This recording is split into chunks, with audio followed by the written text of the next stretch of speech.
네, 예고해드린 대로 지금부터 더불어민주당 윤호중 원내대표 인터뷰를 가져보도록 하겠습니다. 현안이 한두 가지가 아닌데요. 한번 직접 들어보도록 하겠습니다. 나와 계시죠? 네, 안녕하십니까. 네. 윤호중입니다. 네, 안녕하세요 대표님. 네네. 4월 16일에 원내대표로 당선되셨던가요? 네, 그렇습니다. 아직 한 달 조금 안 됐는데 어떻게 하실만 하세요? 네네. 이게 스트레스 엄청 받는 자리라고 하던데.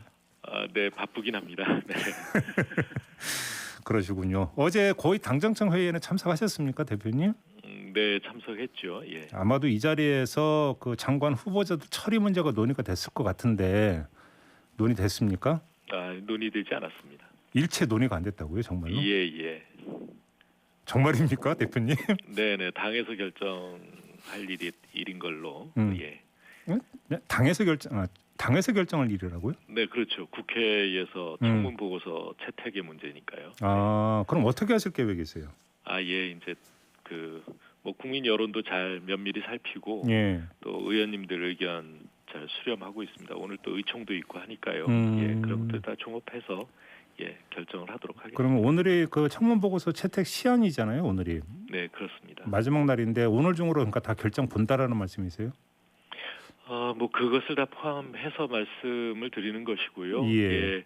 오늘 시한인데 저희가 일방적으로만 할 수 있는 것은 아니니까 그 3개 부처 장관에 대해서는 이 각 위원회에서 야당하고 협의를 계속하면서 그러면 협의 결과도 보고받고 그러면 어떻게 할 거냐 이 당의 방침도 결정하겠다는 말씀입니다. 그러면 지금 그 대표님 말씀에 따르면 오늘 오전 11시에 그 문재인 대통령의 그러니까 대국민 연설이 예정이 되어 있지 않습니까? 네네. 그 뒤에는 이제 그러니까 그 기자들과 이제 질의응답도 있는 걸로 알고 있는데. 네네, 그렇습니다. 그러면 이 자리에서 이 장관 후보자들 처리 문제가 그러니까 거론될 가능성은 거의 없다고 봐야 되는 겁니까?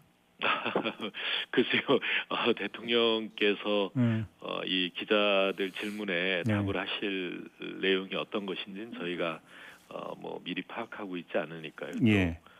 알고 있다 하더라도 말씀드리는 건 이 도리가 아닌 것으로 알고 있습니다. 물론 그렇긴 한데요. 뭐 인사권에 해당이 되는 문제이긴 합니다만 그럼에도 불구하고 좀 당청 간의 조율이 있지 않았을까 싶어서 좀 한번 여쭤봤던 건데요. 예, 그렇지 않습니다. 전혀 조율이 없었다고요? 네네. 그래요? 알겠습니다. 그러면 그 최종적인 그 입장 정리는 오늘 의원총회에서 이루어지는 겁니까? 의총 자리에서 이루어지기보다 의총이 끝난 뒤에 의원님들의 의견을 종합해서 지도부가 논의를 할 사안이라고 봅니다. 그래요? 그러면 그 대표님의 개인견이 또 좋은데요. 지금 야당에서는 3명의 후보자는 안 된다는 입장이지 않습니까? 네, 의견 수렴을 앞두고 있어서 특히 당내 의견 수렴을 앞두고 있는데 원내대표가 먼저 뭐 이렇게 이야기를 드리면 뭐 지침을 드리는 것 너무 철벽을 치십니다, 대표님. 알겠습니다. 이게 뭐 인사 문제와 관련된 예민한 문제니까 뭐 그러시는 걸로는 이해를 하겠습니다만 감사합니다. 아무튼 오늘 중으로 먼저 다 결정이 날 것 같으니까요. 근데 이거에 대해서는 입장은 좀 분명히 얼마 전에 밝히셨던 것 같긴 한데 이제 그 맞상대인 김기현 국민의힘 원내대표 같은 경우는 법사위원장 자리를 작물에 비유하면서 돌려달라고 하지 않았습니까? 네네.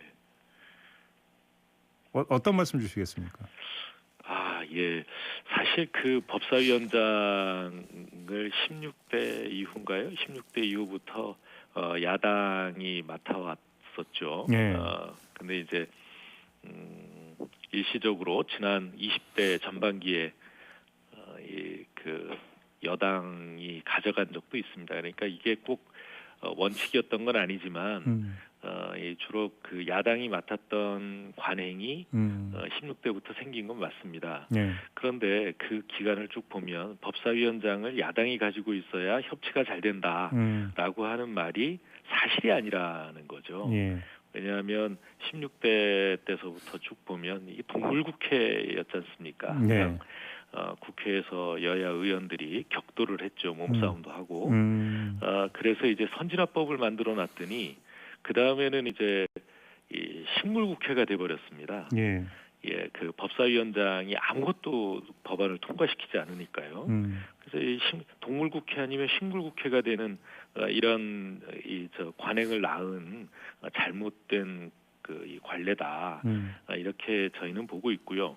그래서 또 식물국회만 했던 게 아니라 마지막에 또 이걸 극복하느라고 패스트트랙에 올렸더니 또다시 동물국회로 돌아가지 않았습니까? 예. 그래서 사실 이 협치를 만드는 것은 어떻게 그 국회가 여야 간의 수기에 의해서 안건을 깊이 있게 논의하고 서로 입장을 존중해서 이 타협을 하느냐, 이게 문제이지 자리를 나눠 갖는 것이 협치가 아니다라고 하는 건 이런 예를 들어봐도 잘 알 수 있습니다. 네. 사실 그 야당에 드리고 싶은 말씀은 법사위원장 자리를 그냥 요청만 할 게 아니라 야당에서도 어떻게 하면 법사위원장을 야당이 하더라도 말이죠. 동물국회의 함정에 빠지지 않고 또 식물국회의 늪에 빠지지 않고 이렇게 잘 운영할 수 있는 방안이 이런 것이 있다. 이런 걸 제시하면서 달라고 해야죠. 예, 그냥 법사위원장 가져가면 모든 것이 잘 될 것처럼 이렇게 국민 여러분께 말씀드리는 거는 이거는 오히려 이 국민을 호도하는 것이다. 대표님 말씀이 상당히 미묘한데 그러면 예를 들어서 네. 그런 대안을 제시하면 법사위원장 자리를 양보할 수도 있다라는 말씀이시잖아요. 제가 아까 말씀드렸지 않습니까? 16대 이후에 20대까지 야당이 가져왔던 것이 관례였을 때도 또 여당이 가졌던 적이 있지 않습니까? 이렇게 위원장, 상임위원장 자리라든가 이런 것은 서로 간의 이 협상을 통해서 얼마든지 나눌 수도 있고 또 독점할 수도 있고 이런 것인데요. 그 합당한 이유를 제시하지 못하면서 무조건 자리를 달라라고 하는 것은 잘못이라는 얘기죠. 알겠습니다. 지금 원내대표가 되셨는데 네네. 지금 이제 가장 우선해서 지금 이제 처리하고자 하는 법안으로 지금 어떻게 지금 생각하고 계세요? 저희는 지금 당이 이제 새 지도부가 들어서지 않았습니까? 그러면서 사실 이 코로나 위기 극복을 위한 백신 수급도 점검을 해야 되고요. 또 이제 이 코로나 위기 때문에 고통받고 있는 이 민생을 어떻게 살려갈 거냐. 그다음에 이제 특히 이 정책의 문제점을 많이 지적받고 있는 부동산 정책을 어떻게 수정해 나갈 것이냐. 또 나아가서는 이제 반도체 기술 전쟁이라고까지 이야기되고 있는데 우리 주요 이 산업의 경쟁력을 키워나가는 문제 이런 부분들이 시급한 과제가 될 것이고요. 또 나아가서 이제 촛불혁명 이후에 이 21대 국회에 국민들이 요구해온 검찰개혁 또 언론개혁 이런 부분들을 어떻게 해나갈 것이냐 이런 모든 것들이 이제 다 과제라고 말씀드릴 수 있습니다. 좀 워낙 이제 갈래가 많아서 다 질문드리기는 뭐합니다만 일단 부동산 같은 경우는 원내대표로 당선되시자마자 부동산 특위를 꾸리시고 위원장으로 진선미 의원을 임명을 하시지 않았습니까? 근데 송영길 대표가 당선이 되자마자 부동산 특위 재편에 나섰는데 어떻게 받아들이고 계세요? 그것은요. 이게 저희 당의 당원 당규 체계가 그렇습니다.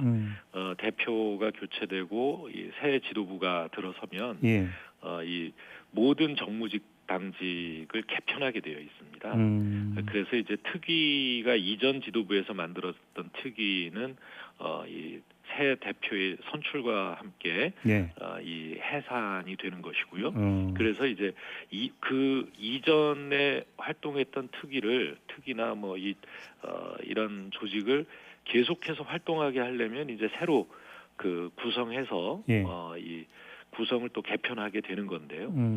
진선미 위원장께는 이 부동산 특위를 새 지도부 들어설 때까지 맡아달라고 제가 요청을 해서 애당초에 맡아주셨던 겁니다. 원래 처음부터. 그런 내용을 또 송영길 대표한테 미리 말씀을 드렸고요. 그래서 이제 새 위원장을 물색해서 출범을 시키려고 하는 것뿐입니다. 아파트 환상 발언 이런 거에 대해서 문제 의식을 갖고 교체한 거 아니냐는 언론 분석이 있는데 그게 아니라는 말씀이십니까? 그렇습니다. 지금 국토교통위원장을 하고 계신데요.